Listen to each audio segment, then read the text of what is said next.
कोई किसी का आज ऐसा घर है विमल भाई कि जिसके घर में किसी की मृत्यु नहीं हुई हो? है किसी का घर ललितपुर में, उत्तर प्रदेश में, भारत में, छतरपुर में? नहीं है। शायद क्या कोई भी ऐसा घर है ही नहीं है जहां पर किसी की मृत्यु नहीं हुई हो।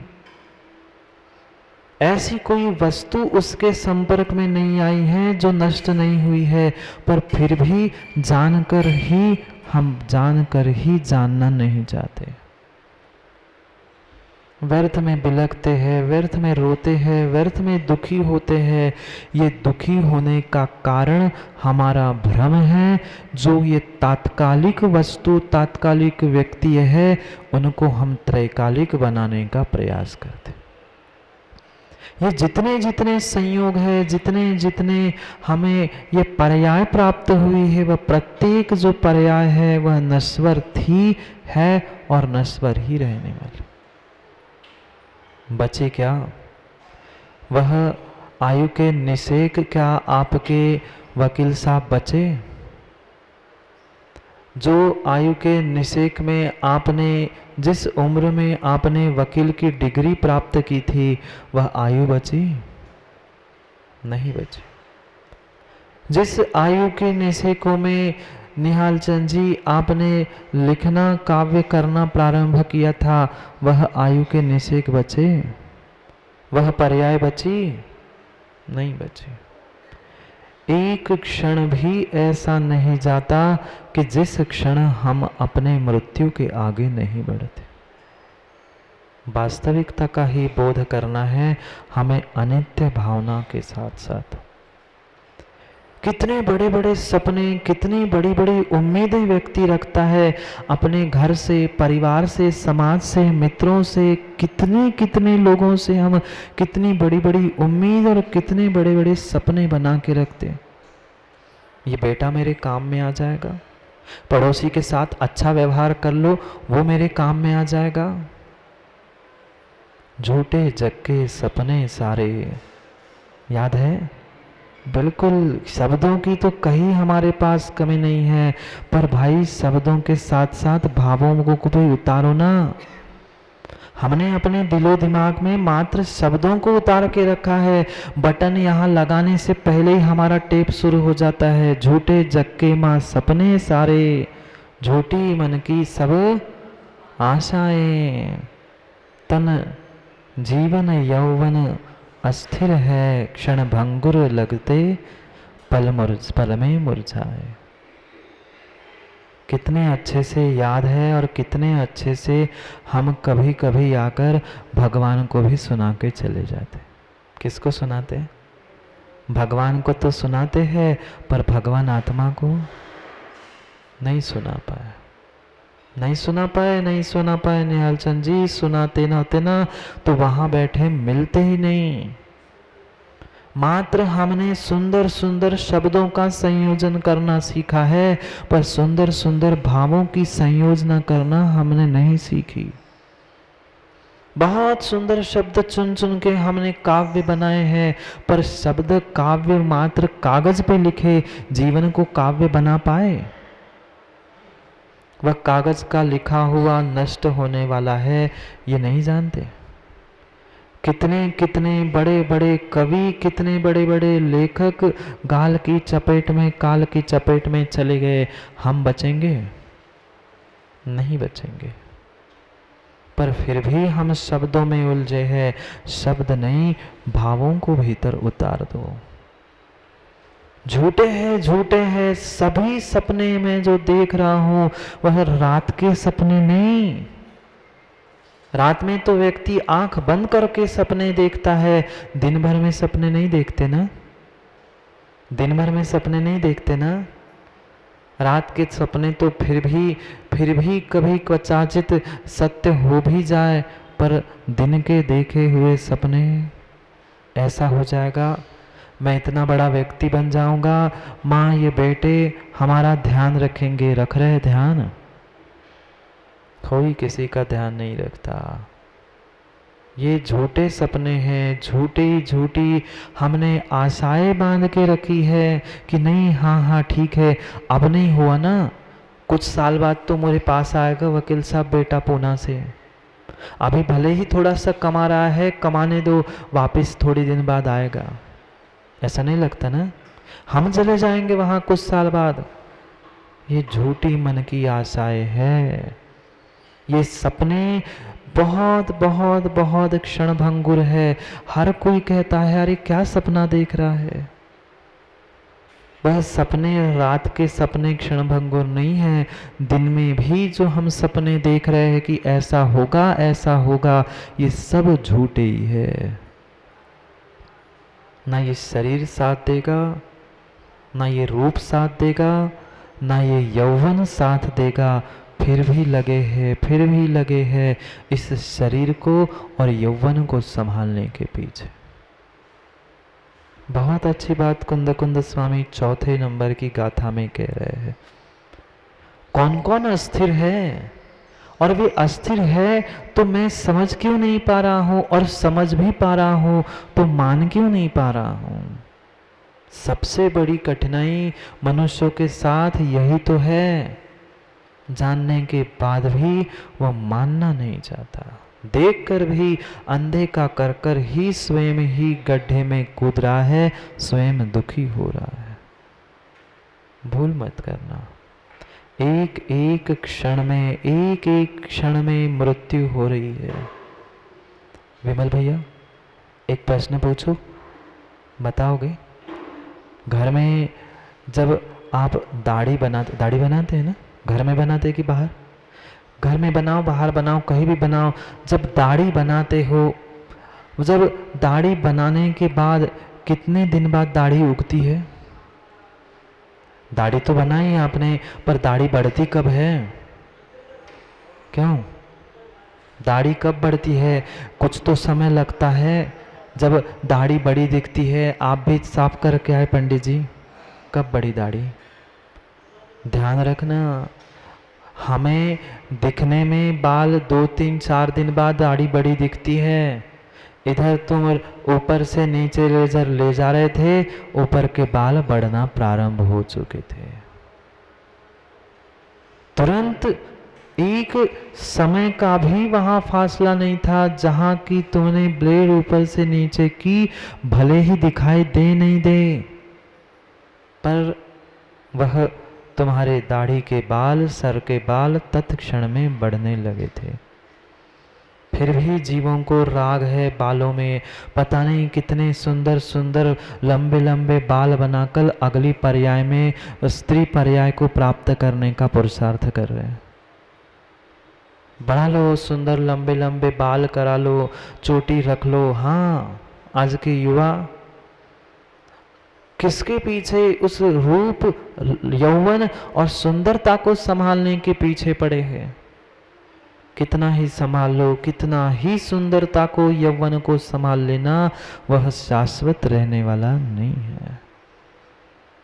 स्वर्गों में चर्चा हो रही थी, स्वर्गों में मनुष्य लोक के एक जीव की सुंदरता की चर्चा हो रही थी।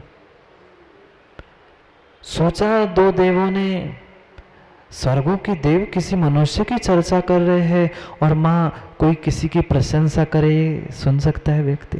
बिल्कुल नहीं, बिल्कुल नहीं, प्रशंसा तो व्यक्ति सुन ही नहीं सकता।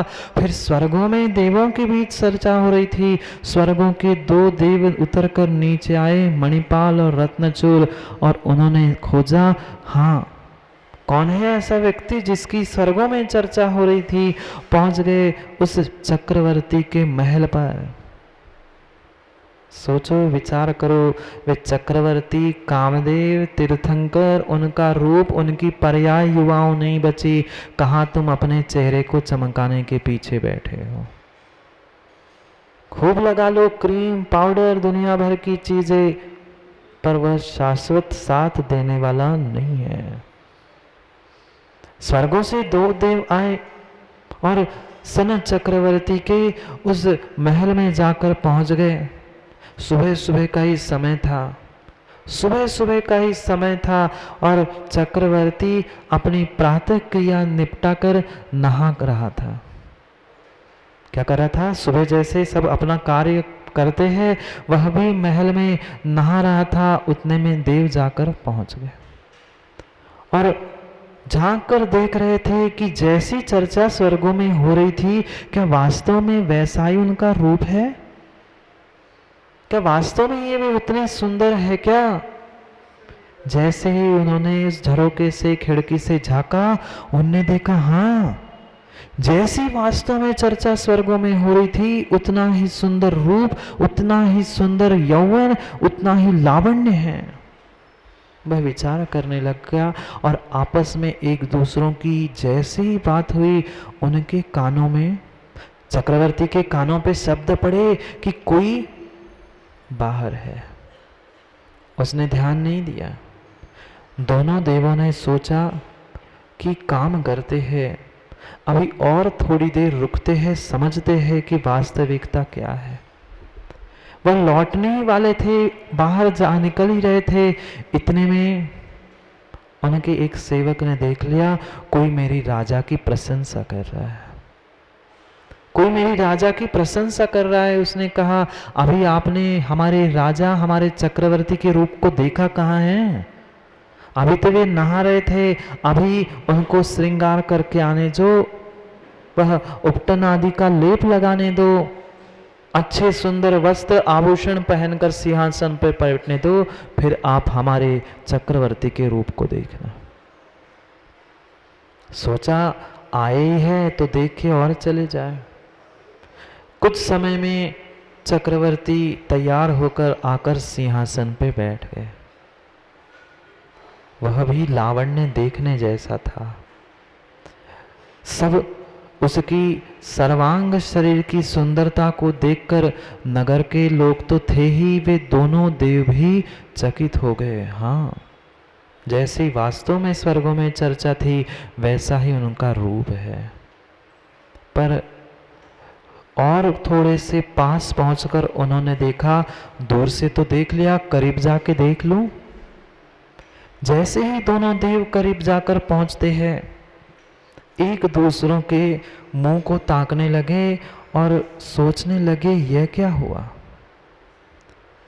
वे कुछ कहने वाले थे, इतने में जो नौकर, जिस सेवक ने देखा था, उसने पूछा, क्यों देखा हमारे राजा के रूप को, सौंदर्य को, लावण्य को? वो कहता, देखा तो, पर वो बात नहीं है जो बात हमने उनको नहाते हुए उनके सौंदर्य को दिखा था, वह सौंदर्य अभी शेष नहीं है। बात राजा तक पहुंच गई, चक्रवर्ती तक पहुंच गई। चक्रवर्ती भी सोचने लगा, मैं सर्वांग सुंदर, इतना सुंदर यौवन से परिपूर्ण हूं, और ये कह रहा है कि वह बात नहीं बची, ये बूढ़ा हो गया। चक्रवर्ती सोच रहा था। उसने कहा था कि आप कैसे कह सकते हो कि मैं बूढ़ा हो चुका हूं और वह यौवन नहीं बचा। देवों ने कहा, एक काम करो, एक पानी से लबालब भरा हुआ मटका या लबालब भरा हुआ कलश ले आओ। तुरंत सेवकों ने जाकर पानी से लबालब भरा हुआ वह कलश सामने लाकर रख दिया। फिर कहा, एक छोटा सा तिनका लेके आओ।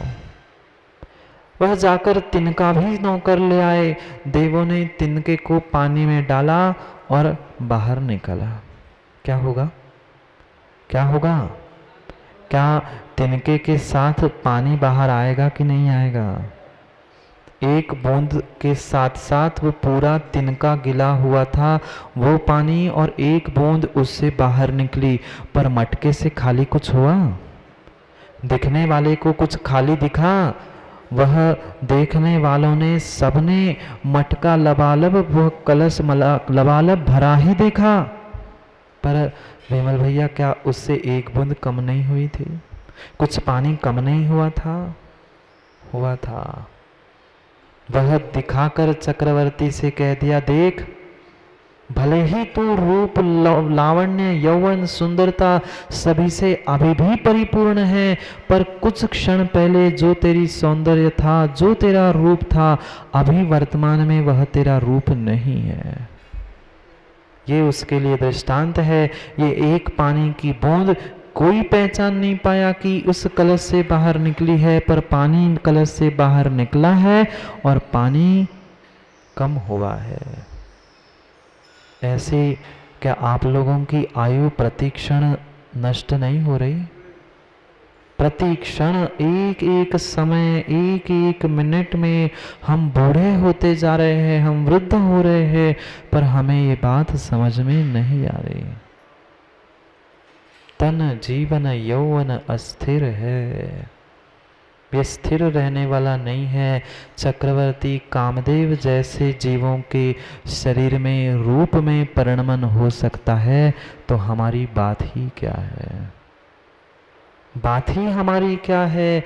ये आवीची मदन चल रहा है, प्रति समय एक एक करके यह हमारी पर्याय नष्ट हो रही है।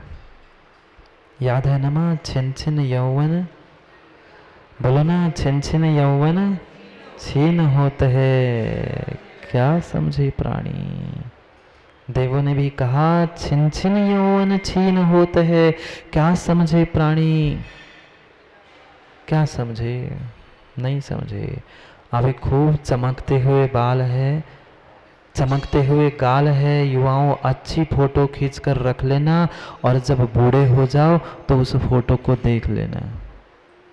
हाँ, हर साल एक दो फोटो तो खींचते ही है।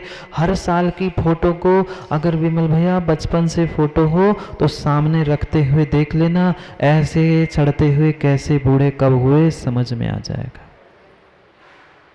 समझ में आ जाएगा, समझ में आ जाएगा। वकील साहब, सर पे इतने ही थे क्या?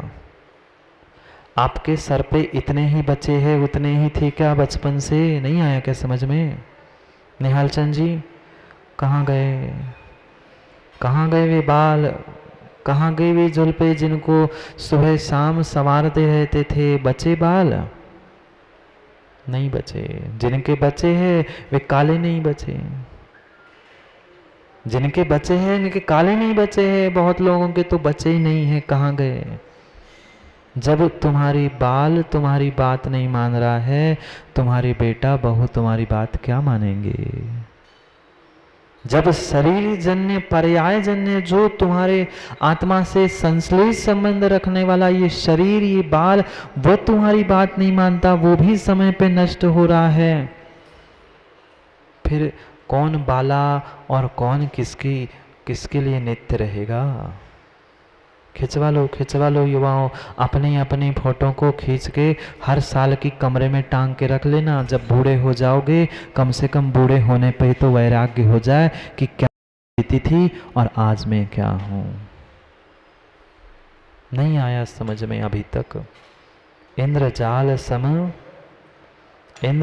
सम क्या सब कुछ माँ कितने अच्छे से शब्द याद है, पर उनके भाव समझ में आए क्या? दौड़ते हैं आकाश में, इंद्रधनुष देखो, इंद्रधनुष आया है। दूसरे के बुलाने के लिए पहुंचो, तब तक वह इंद्रधनुष नष्ट हो गया था। वही इंद्रधनुष की ही बात आज कुंद स्वामी चौथे श्लोक में कह रहे हैं। पढ़ते हैं पहले श्लोक को और फिर समझते हैं कि कैसे कैसे एक एक क्षण में हमारी आयु, हमारे यौवन रूप सब नष्ट हो रहा है।